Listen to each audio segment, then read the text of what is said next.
warahmatullahi wabarakatuh. Dalam video kali ini saya akan bahas tentang akuntansi untuk perubahan harga.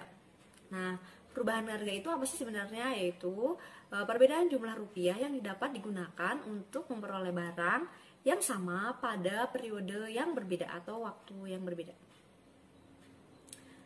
Pada umumnya, harga barang-barang cenderung akan naik sehingga diperlukan lebih banyak jumlah rupiah atau uang untuk membeli barang yang sama di waktu yang berbeda. Masalah akuntansi.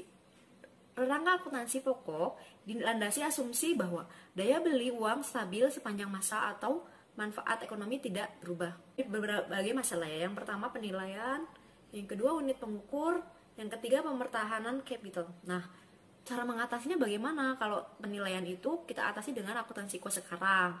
Kalau unit pengukurnya yaitu akuntansi daya beli, sedangkan pemerataan kapitalnya dengan kombinasi antara keduanya yaitu akuntansi kos sekarang dengan daya beli. Perubahan harga. Perbedaan jumlah rupiah yang dapat digunakan untuk memperoleh barang yang sama pada waktu yang berbeda. Lah, kalau misalkan konsekuensinya perubahan harga itu bagaimana? Konsekuensi perubahan harga. Kos historis tetap terandalkan, tetapi keberpautannya dengan keputusan menjadi berkurang. Angka penjumlahan dalam akuntansi menjadi kurang bermakna karena merupakan penjumlahan unit pengukurnya yang berbeda. Perlu upaya untuk tetap mempertahankan keterandalan, tetapi kebertautan juga harus dicapai. Jenis perubahan harga. Ada 3, yang pertama adalah perubahan untuk harga umum, yaitu perubahan karena inflasi atau daya beli. Biasanya terjadi perubahan meskipun manfaat atau daya beli tukar barang tersebut itu sama. Lalu yang kedua, harga spesifik, yaitu perubahan harga karena persepsi terhadap manfaat barang atau perubahan teknologi.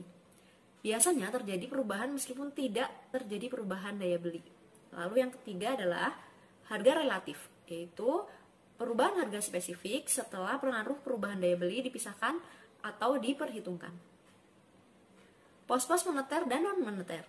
Pembedaan dalam rangka akuntansi perubahan harga itu berbeda dengan lancar dan tak lancar. Pos moneter juga tidak sama dengan pos lancar. Pos moneter itu berkaitan dengan untung atau rugi daya beli, sedangkan pos non moneter itu berkaitan dengan untung atau rugi penahanan tersebut. Berikutnya tentang implikasi akuntansi perubahan harga relatif, yaitu ada pos moneter, pos non moneter, itu ada penahanan dan penahanan real.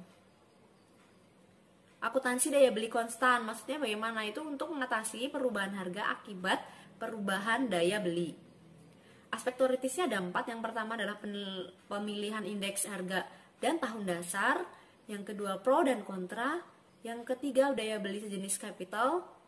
Yang keempat status terhadap statement keuangan dasar. Pemilihan indeks konversi.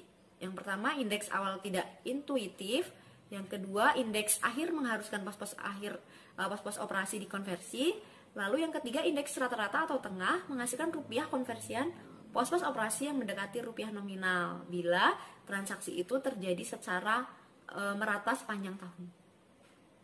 Akuntansi kos sekarang, yaitu untuk mengatasi perubahan harga akibat perubahan daya tukar barang. Nah, aspek teoritisnya adalah yang pertama, dasar pengukuran, bagaimana kapital dipertahankan. Yang ketiga, sumber dan teknik pengukuran kos sekarang.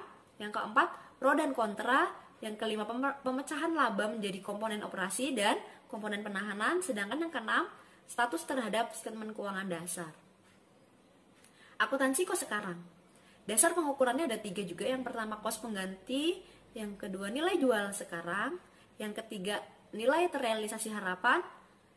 Nah, berikutnya konsep yang terkait ada apa saja, yaitu jumlah rupiah yang terperoleh kembali, yang kedua nilai penggunaan, yang ketiga nilai pasar sekarang, yang keempat nilai sekarang aliran kas masa yang akan datang, dan yang terakhir margin pembelian.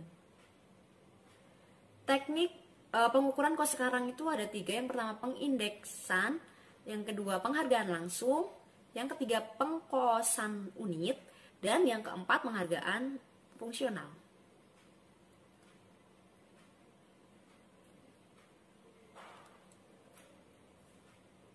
Model akuntansi perubahan harga itu ada 3, yaitu suatu model akuntansi perubahan yang ditentukan kombinasi 3 faktor. Yang pertama, faktor dasar penilaian, yaitu kos historis, cost sekarang dan nilai keluaran. Lalu yang ketiga, skala pengukuran nominal versus daya beli, dan yang terakhir jenis kapitalnya itu finansial versus fisis.